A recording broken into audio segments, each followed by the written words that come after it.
Hey everyone, it's Thursday, March 6th, 2025. Oh, wow. Already. I know, right? Time flies when you're having fun or something like that. Haha.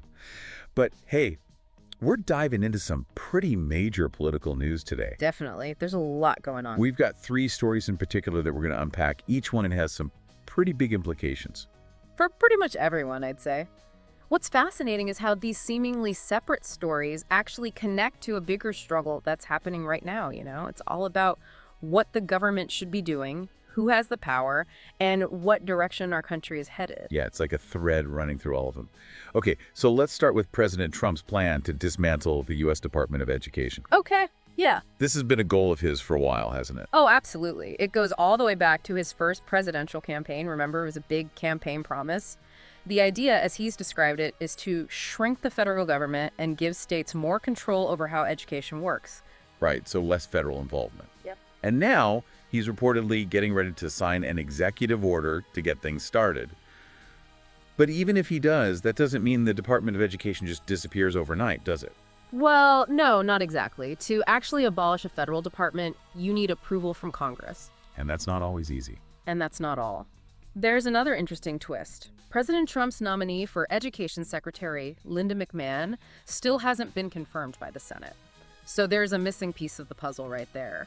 How this all plays out with that piece missing, well, it's a big question mark.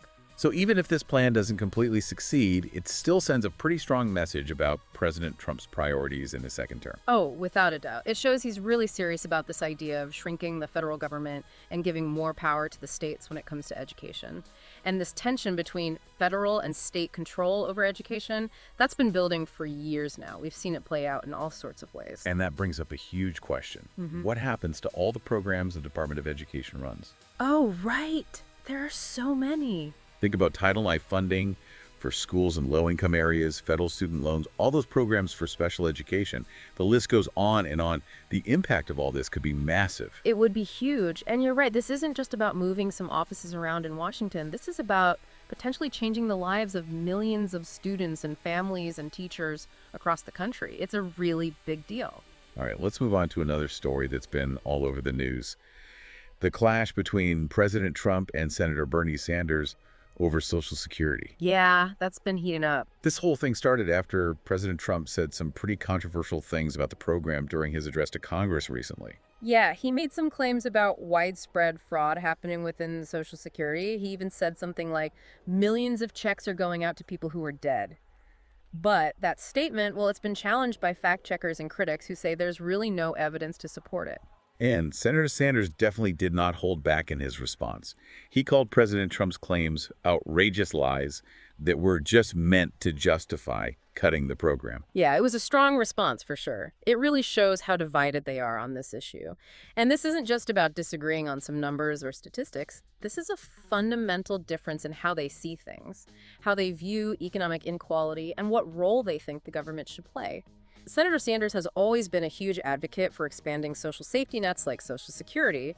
While President Trump generally prefers a smaller role for the government in these areas, their philosophies are just very different. In this debate, it touches the lives of millions of Americans in a very real way.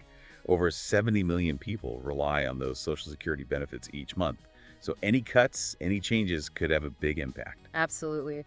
Senator Sanders has been really highlighting how many seniors are already living on such limited incomes and how any cuts would just make things so much harder for them. He's been suggesting a different solution, which is to adjust what's called the payroll tax cap. The payroll tax cap. Right. It's currently set at $168,000. What he's proposing is to adjust that cap. He argues that this change could make sure Social Security stays solvent for the next 75 years.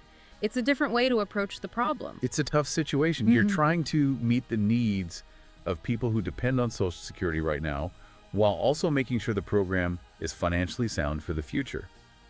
Finding that balance is tricky. It's definitely a complex issue, and there are no easy answers. It raises some really important questions about what kind of society we want to live in. What responsibility does the government have to ensure that everyone is taken care of, especially those who are most vulnerable? It's something to really think about. Okay, for our last headline today, let's switch gears a little bit and look at something that hasn't been talked about as much, but is still really interesting.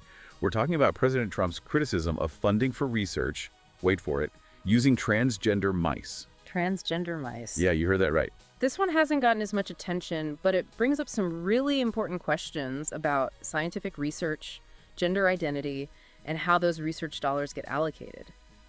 During that same speech where he brought up Social Security, President Trump criticized the Biden administration for spending what he called millions on this research. And just to clarify for everyone, this research was funded by the National Institutes of Health, or NIH. Right. It's a very well-respected scientific organization. Oh, yeah, absolutely. And the research is focused on studying the health impacts of gender-affirming hormone therapy. Exactly. And that's a crucial area of research, especially for transgender healthcare. The goal is to understand the potential benefits and risks of these therapies so doctors can provide the best care possible. But President Trump's criticism, it seems to be coming from two main places. On the one hand, there's his belief that the government shouldn't be spending so much money, period. And then there's his opposition to what some people call gender ideology, a term that's often used to criticize transgender rights and identities. Right. It's a combination of those two things. And to be fair, the amount of money going towards this specific research is actually pretty small. It's just over $8 million spread out over several different projects. But even though the amount might seem small, President Trump's words could have a chilling effect. They could discourage future research in this area and lead to further marginalization of transgender people. So it's something to pay attention to. This story really gets you thinking about the ethics and the politics of funding scientific research. How do we balance the pursuit of knowledge and all the good that science can bring with societal values and the inevitable controversies that come up? It's not a simple question. It's a question that people have been wrestling with for a long time, as long as science has been around, and there's no one right answer. But it's a conversation we need to be having, especially now, when science is so intertwined with politics and social issues. It's really important.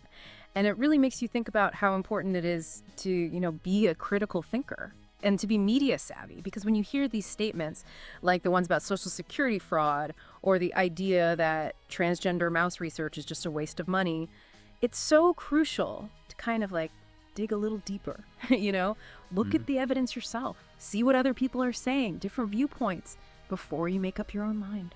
You're so right. It's so easy to get caught up in those headlines, those sound bites you hear everywhere. But we really have to take that step back and think critically about what we're hearing and reading, especially now. There's just so much information coming at us all the time from every direction. It can be overwhelming. It really is. And that's exactly what we're trying to do here on the Deep Dive, We want to give you that context, those deeper insights, and show you the range of viewpoints out there. That way you can make your own informed decisions about these complicated issues. So we've talked about a lot today, from that potential end of the Department of Education to the battle over Social Security, and even that controversy about transgender mouse research. Each of these stories, in a way, gives us a little peek into those bigger forces that are shaping politics right now. And it's interesting, isn't it? These debates we're talking about, they're not exactly brand new. They've been going on for a long time, decades even. But it feels like things have really heated up in recent years. I don't know, maybe it's the political divisions or the economic worries people have, or maybe just how fast everything is changing with society and technology these days. Yeah, it does feel like we're living in this constant state of change and upheaval. Every time a new headline pops up, it's like the ground is shifting under our feet. I get that feeling too. But even with all the chaos and uncertainty, there's also opportunity. All these debates, even though they can be difficult and frustrating, they're ultimately about creating the future we want to see. And that's a conversation everyone should be a part of. So as we wrap up this deep dive, I want to leave you with something to think about. With all that's happening in the political world right now, what's that one news story that's really grabbed your attention? And why? Why that one? What is it about that story that speaks to you? Yeah, think about what resonates with you personally. What are the issues that keep you up at night, And on the flip side, what are the solutions that give you hope? Those are the questions worth really thinking about. Maybe talk about it with your friends and family, see what they think, and then think about how you might want to get involved in those issues. Because it's not just about knowing what's happening. It's about taking that knowledge and then actually doing something with it, using it to make even a small difference in the world around us. And I know it can feel overwhelming sometimes. The news can feel really heavy, but it's important to remember that there's always hope. There are so many people out there working so hard to make things better, to find that common ground and build a future that works for everyone. And, that's what keeps me going. That belief that even with all the noise and all the division, there's still so much good happening in the world. And those are the things that are really worth fighting for. That's really well said. And it makes me think, it really highlights how even with all the craziness in politics, there's still so much power in just being an individual and speaking up and taking action. Yeah. It's easy to get overwhelmed by it all, but just staying engaged, even in little ways, can actually make a real difference. I love that. And you know what? It reminds me of something we haven't even touched on yet. All these stories, they've been about federal politics, right? But they also bring up this question of what can be done locally. Like, take that education debate, for example. Regardless of what happens at the federal level, there's a whole lot going on at the state level, even at the school board level, that directly affects you and your community wherever you live. Oh, that is such a good point. It's so easy to get caught up in those national headlines and forget about everything happening closer to home. Right. It can feel like this big political machine that's just churning away. But there are always ways to get involved and make a difference right where you are. Absolutely. And the more informed you are about the issues, the more effectively you can actually engage and make your voice heard. Keep asking questions, stay curious, and don't be afraid to challenge assumptions, Really dig in and think for yourself. Well said.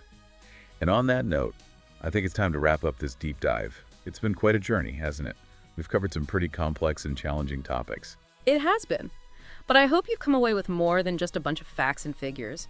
I hope it sparked some curiosity, maybe even inspired you to get involved and make a difference in your own way. That's what we always hope for here on the Deep Dive. To give you, our amazing listeners, the tools to not just understand the world, but to actually shape it in a positive way. So until next time, keep those minds sharp, keep those conversations going, and let's keep learning and growing together. We'll be back next week with another deep dive into the issues that matter most.